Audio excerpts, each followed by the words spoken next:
Sure. So I was at boarding school from a very young age, from 8 to 17, and you're surrounded by people with a lot of money, with power, and it then means you grow up with a certain vision or a certain idea of what you think the world is.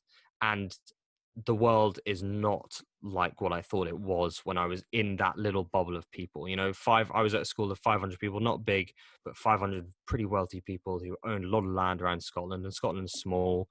So you get to know names, you get to know people, who they are, where they come from, etc. When you're in that small social bubble. And I'd lived that life from such a young age until, sort of the end of my teens. And I didn't have a clue how the real world worked. And so when I decided to leave age 17 to then get chucked into a day school, being around, more, I would say, day to day people, it was the most refreshing, best thing I ever did, because I suddenly was at school with, people who owned, um, people who owned corner shops on little streets, or as opposed to politicians, as opposed to massive CEOs of companies. Um, and that was, for me, such a breath of fresh air, and something I thrived on, actually.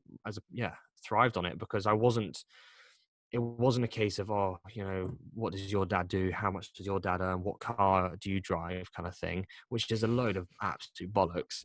It was, it was more day-to-day meaningful stuff. And I found I actually clicked far better with some of these people than the people I've been at school with for so many years. Although not all of them were like that at this boarding school, by any stretch of the imagination, I would say sort of 10 to 15% were like that. And that was enough for me to get a sour taste in my mouth and just be Yep. done with it.